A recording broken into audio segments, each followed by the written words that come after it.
Mesdames et messieurs, Ladies and gentlemen, thank you for being here. Good morning to all.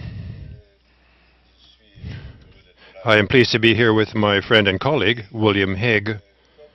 And as you well know, France, which is currently presiding over the UN Security Council, has decided to, this afternoon, bring together the Security Council in order to essentially address the humanitarian issues related to Syria. Clearly, it is very difficult to separate out the humanitarian issues from the broader political approach. These issues will be taken up, but France has thought, and this together with our UK colleagues and other partners, that the situation in Syria and neighboring countries was sufficiently serious so that despite the fact that it has been impossible to work out a resolution due to the vetoes from Russia and China, it had been thought that it would be essential to raise these issues. And this is the reason for which we will deal with these issues this afternoon. William will most likely address the seriousness of the situation in Syria.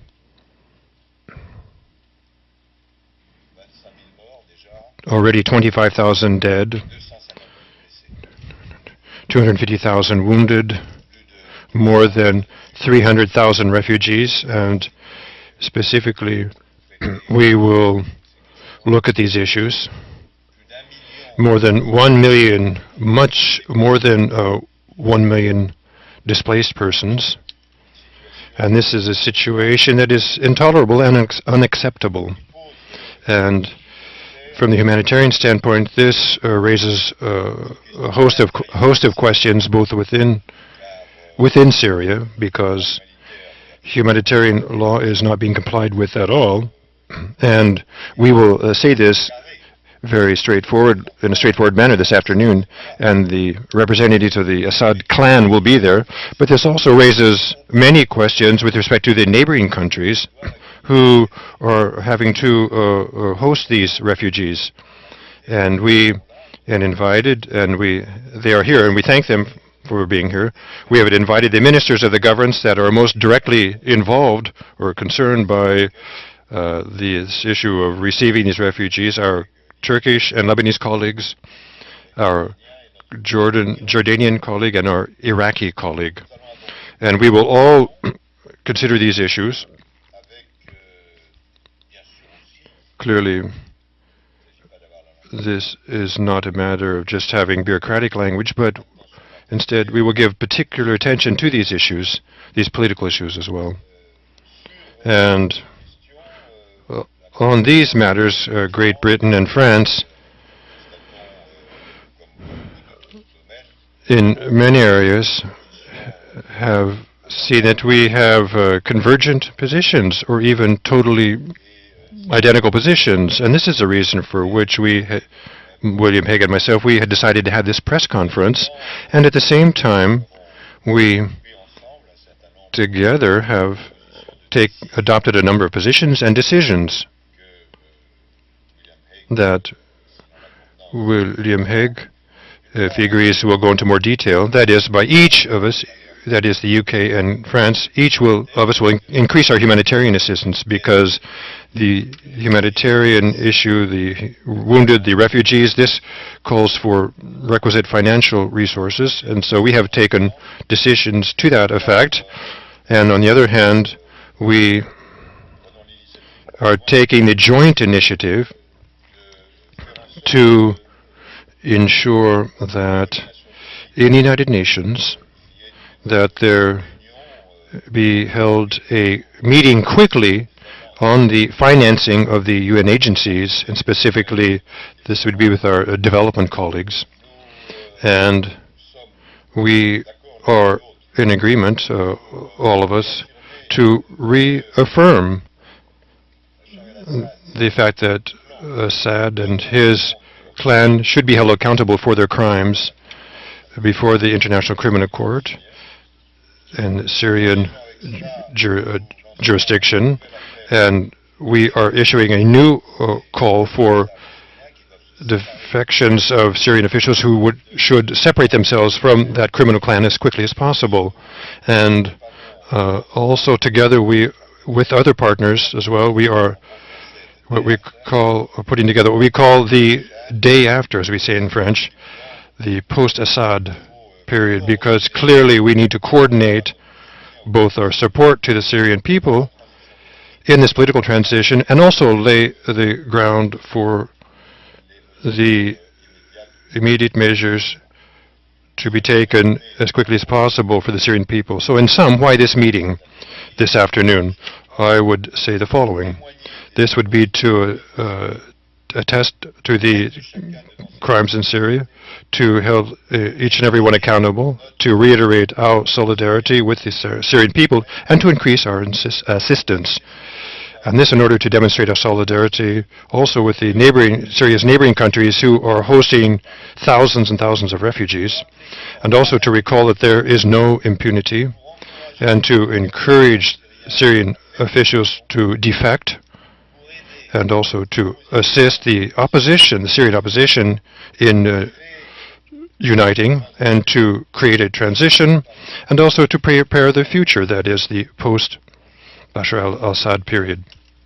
Thank you very much. Thank you, Laurent. It's a pleasure to be here in New York, and I'm grateful to my colleague Laurent Fabius and to the French government for convening this important meeting of the United Nations Security Council. Today, the United Kingdom stands with France in calling for urgent and generous contributions from all nations to the United Nations relief effort. 1.5 million people have been displaced inside Syria. 2.5 million are in need of urgent assistance. And the number of refugees in neighboring countries is growing day by day. Today stands at over 200,000. And despite this desperate need, the UN Relief Fund is only 50% funded. And so I am announcing today that the United Kingdom, already the second biggest donor, national donor to Syria's humanitarian crisis, will contribute an additional £3 million in aid to Syrian refugees on top of the £27.5 million we have already committed. And this will include £2 million to humanitarian relief agencies inside Syria, and an additional £1 million to help NGOs working with refugees in Jordan, and in particular supporting women who have been victims of sexual violence in conflict. These new funds bring our total humanitarian support to Syrian refugees to £30 million. We call on other nations to increase their funding and on Security Council members to set a strong lead. And to that end, as you have heard, the UK and France will propose a meeting of development ministers with UN agencies in the coming weeks to encourage increased donations. We will also continue our work with the opposition from Syria, supporting follow-up to the opposition's Cairo conference and its work to develop a transition plan, and delivering the non-lethal support that the UK has committed ourselves to provide, which is now beginning to reach those who need it. Our two nations are also determined to help hold to account those responsible for human rights abuses in Syria. We will support initiatives to bring the situation in Syria to the attention of the International Criminal Court, despite the many obstacles to this. If these don't succeed, we look forward to a day when a different kind of government in place in Syria will take responsibility for voluntarily referring the situation to the ICC as part of a long-term process of accountability and reconciliation in Syria. So those who continue to support Assad and his regime should think carefully about their position. Now is the time to step away from this regime and deny it moral and financial support. And we call on Assad supporters to distance themselves from the regime or face the increasing possibility in the future of being held to account for the regime's actions. We're also determined with our allies to make clear that any use of chemical weapons would be utterly unacceptable. The UK and France will today call on the UN Secretary General to ensure that the UN investigation mechanism into allegations of the use of chemical and biological weapons can readily be deployed. We, key allies and members of the opposition, have been working on planning for a post-Assad Syria, the day after, as Laurent has said, in which people can express their views freely and without fear of repression. We believe the international community should establish an international process to help coordinate this work, involving the countries in the region that are carrying such a heavy burden from this crisis. The international community must stand by the countries neighboring Syria in their time of need. We are doing so in Lebanon, for example, by giving strong political support to attempts to end Syrian interference, increasing our support to the Lebanese army as the best guarantor of stability, doubling military training, for example, and increasing our support to the Lebanese government's effort to manage Syrian refugees. And finally, although our focus today is the humanitarian situation in Syria, it remains the case that the Security Council must shoulder its responsibilities. The Security Council must give purposeful support to the new UN and Arab League Special Representative, Lakhdar Brahimi, and be prepared to return in the coming weeks to giving its full support to a plan for a peaceful political transition.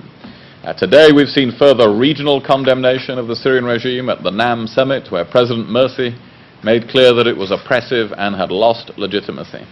The UK strongly supports his call for a peaceful transition to a democratic system of rule that reflects the demands of the Syrian people for freedom.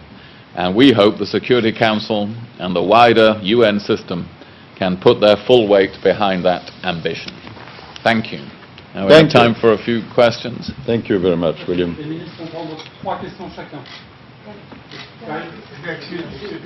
Monsieur le Ministre, bonjour. Mr. Minister, good morning.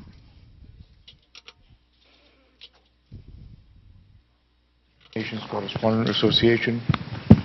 Allow me to thank you, Mr. Fabius and Mr. Hague, for being here to talk to the international press.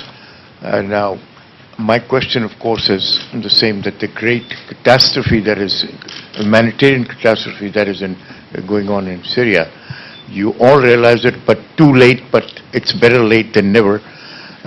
How is it that you will be able to speak with your colleagues in the Security Council, meaning thereby Russia and China, to overcome their differences and that to unite on one platform to save the Syrian people, civilian, from this tragedy, ongoing tragedy? And can you do that? Will you do that? Do you want me to? Well, on that we have tried, as you know. You have followed these things closely. We have tried many times to have a united approach in the Security Council in an effort not only to help people caught up in this crisis, which we are doing today, but to bring an end to it. And we have made progress at times. We did with Resolution 2042 and 2043. But our efforts to pass resolutions that, in our view, would make a decisive change in the situation have been vetoed 3 times. We continue our diplomacy with Russia and China. We never stop talking to Russia and to China about these things. But today, in the absence of agreement on requiring the implementation of what was the Annan peace plan, which is what we argued for on the 19th of July, in the absence of that, we are focusing on doing everything else that we can to help hundreds of thousands, millions of people caught up in a crisis that the United Nations Security Council has failed in its responsibilities to bring to an end. And so this does not indicate we are in any way weakening in that work and that objective. But in the absence of a solution, we have to do everything we can to help. I would also echo what William Hague has said, but I'd like to add a couple of comments. As far as France is concerned, there is a clear message directed to the Syrian people. Assad will fall, but we won't drop you. The Security Council on 3 occasions was blocked on account of the veto by certain powers. But it is not for that reason that we would refuse any kind of role to be played by the Security Council. Certainly, if we give some kind of value to words, then it has fulfilled its role. It is the Security Council of the United Nations. But it hasn't provided either unity or security. But William Hague and I and other colleagues believe that international law is important and that the United Nations system is important. And it's not because of this block regarding a political resolution. It doesn't mean we can't make progress on the humanitarian front. And that is why, on behalf of France, I've decided to appeal to the Security Council to progress as far as possible. Yesterday, I was called by Sergei Lavrov, the foreign minister of Russia, to give us apologies for not being present. We're going to be talking next week, however. We are in contact with China. But we're first and foremost in contact with our partners who think as we do. And with the Syrians, and with the resistance in Syria, and with neighboring countries. And we are in contact with the new mediator, Mr. Brahimi. We will be meeting with him very shortly. And I've invited him to meet with a number of ministers. It is a difficult task. We can't play that down in any way, but we must do all we can. The Syrian people who want peace, they must know that there are nations, indeed the majority of nations, who are on their side. Une question pour Laurent Fabius. Est-ce qu'il n'y a pas une... Is there no contradiction between the fact of wishing to centering action in the UN, but President Hollande unilaterally is ready to recognize the Syrian opposition authority, and how do you explain the absence of Hillary Clinton? In response to your first question, no, there's no contradiction. France respects international legality. And the fact that despite difficulties we have convened this meeting of the Security Council is part and parcel of our respect for that legality. But things must be moved forward. And one of the ways to do this, clearly, is that we must do all we can to help the opposition to coalesce. It's up to the Syrians to do that, however, and it's not easy. There are habits and there may be contradictions, but it is clear that the clan, not the regime, the Assad clan, is using that in their own favor. He says in his criminal attitudes, yes, this is a euphemism. There are problems, but what's the alternative? And that, of course, must be a united opposition. And so, by different means, here and elsewhere, France and other countries, the UK, for instance, is endeavoring to encourage such a grouping. If this united front were to be forged, that would change the situation. And what France is contributing, well, two things. One is that we are asking that this alternative force be very broad-based, very inclusive. And we are emphasizing that it must guarantee respect for the different communities. The various communities involved in Syria, the Shiites, the Alawi, the Christians, and everybody else, they must all know that under a new regime, they will be protected. There will be guarantees. That's very important. And we further say, and this is a step forward by France, that once this broad-based representation has been achieved, this inclusive grouping and guarantees have been provided, and this unity has been achieved, then powers must recognize this new entity, and France first among them. And regarding the ministerial representation, the 9 ministers are present. Hillary Clinton apologized to me. It will be the permanent representative who will be present. But the fact that despite difficulties, we do have ministers who have been able to attend.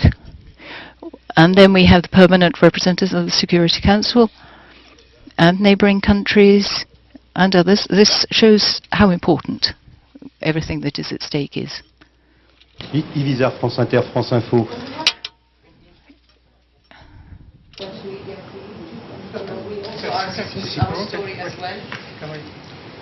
Oui, je veux poser ma question. My question, humanitarian considerations. We talked about the buffer zones requested by Turkey. Is this realistic or is it unrealistic, as Assad claims?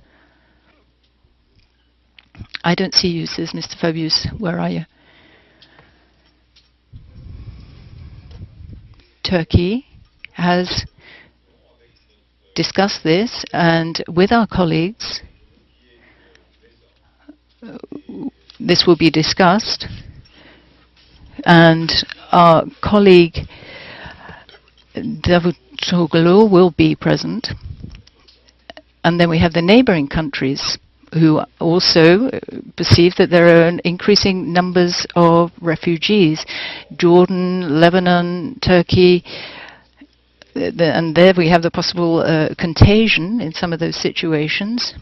Iraq. So our Turkish colleagues indeed suggested this buffer area. We've talked with William Hague about this, and all the possibilities are before us. We can look at the different alternatives. We can't just say yes or no off the bat. We have to look at the situation and discuss it. Our principle is that we act on a basis of international legality. And then there's the issue of geographical location. And more importantly, there is an issue if we want to afford protection to thousands and thousands of people in Syria, in this case, because that's what we're talking about, then the means, military resources must be available. And so these issues must be considered very closely. But for our part, we feel, under the present circumstances, this isn't exclusive, but I'd like to stress this, we feel that we must be very attentive to the areas that have already been liberated, that are under the resistance, control of the resistance. And so we would like to afford administrative material aid of all types to these areas that have been already liberated. And regarding additional financial support announced by France today, 5 million euros over and above what we had already pledged, some 20 million euro. And this support aid will go to these liberated zones, in part in the spirit of preparing the day after, because these liberated areas will have an important role to play. Follow-up, sorry. First of all, Raghida Dargham of Al Haya. A follow-up on the buffer zones and then the question on Ibrahimi. The Turkish government has made very clear, that's a question to both of you, please, that they want these zones, or inside or outside. Anyway, the buffer zones, they made it very clear they need it. The UN said we will not provide it because we cannot police it and we need a Security Council resolution. NATO can do something if they choose to. Are NATO countries, and you both are NATO countries, are you considering how to help implement what the Turks are asking for, or is this really out of the question? Basically, I'm trying to say that the Russians are afraid of a Kosovo-type intervention through these humanitarian corridors. Are you considering that? Is this totally off the table? And does Brahimi, from your point of view, his task, is it to do the political transition in Syria, or just choose whatever his task may be? Thank you both. Well, I'm pleased Mr. Brahimi has taken on this role. It's a formidably difficult role, of course. And now he is consulting widely about how to pursue it. One of the things that he can build on is that there was at least agreement among the permanent members of the Security Council and many others that there should be a transition, and that there should be a transitional government in Syria. Indeed, at our meeting in Geneva at the end of June, we agreed what that should look like, that it should include present members of the government in Syria and of the opposition, formed on the basis of mutual consent. And I think that is an important statement for Mr. Brahimi to build on in his work. In my view, he is there to work on transition, formidably difficult though that is, because of course there is no agreement between government and opposition in Syria, and there is not a strong enough Security Council resolution with a mandate to bring that about. But that is part of his role. On the question about safe zones, I really give the same answer as Laurent has already given. We are excluding no option for the future. We do not know how this crisis will develop, how it will develop over the coming months. It is steadily getting worse. We're ruling nothing out, and we have contingency planning for a wide range of scenarios. We don't generally go into what all that contingency planning is. But we also have to be clear that anything like a safe zone requires military intervention. And that, of course, is something that has to be weighed very carefully. And, of course, it is not something to which the United Nations Security Council has assented or would be likely to assent to in current circumstances. So there are considerable difficulties with such an idea. But we are not ruling out any option for the future. Not ruling out any option. One last question, because we're already late. Il y a une unité de vue. There is complete unity of views between France and the United Kingdom on this point. My name is Talal Haj from Al Arabiya. I'd just like to add, to follow up on the question before. What would you say to the Syrian people, the refugees on the borders, the people who are suffering, and for whom you have convened this this meeting of the Security Council, the very important meeting? What would you say to them when they tell you, we understand that you need a resolution to impose safe havens, safe corridors, no-fly zones, but in the case of Kosovo, you did not. And why would Kosovo be more deserving, although the situation maybe is more dire now in Syria than it was in Kosovo? What would you say to these Syrian peoples who are looking to you for help? Why aren't you imposing safe havens, safe corridors, no-fly zone, which we did in Kosovo? What are the reasons? Let me answer that question, which is not in the conditional, it's in the present, because myself, I was just 2 weeks ago, I was in that camp. I did see the people you're talking about, who told me very strongly and with great emotion that I will try to reflect this afternoon exactly what you are saying. Many mothers with small infants who have no milk, no bedding, no medicines, who are there and saying, we are fed up with illegal discussions. They're even more direct than what you were saying. Send in the planes. And they had these posters with that. And I was in Jordan as well, in the desert with sandstorms not far off. I saw that in another manner in Turkey in different conditions because the resources of Turkey are greater than those of Jordan. The same problem exists in Iraq in a different way, but also very clearly it exists in Lebanon. This is one of the reasons for which I had asked the neighboring countries, their governments, to be there this afternoon, because obviously there will be a representative of Mr. Assad. We will listen to what he has to say, but that's not what's important because we have clear views on Mr. Assad. He's a criminal, and a criminal must be tried and punished. But these people who have nothing to do with this, who were chased out and turned to us and say to us, help us. It is true that we believe in international legality. And we are providing financial assistance. That's true. We're providing all kinds of assistance. But at the same time, like William Hague has been saying, we both respect international legality, but we do not preclude any solution. We don't know how the conflict will play out. And if Mr. Bashar al-Assad quickly falls, which is our hope, then the reconstruction will take place. But let's assume that unfortunately this goes on and on, then we will need to look at the different range of solutions. And we are not here to say that it will be always either this and never that. We are realistic people. But believe me, in my memory, I do have that recollection that you had in your question, and I will remember that for the rest of my life.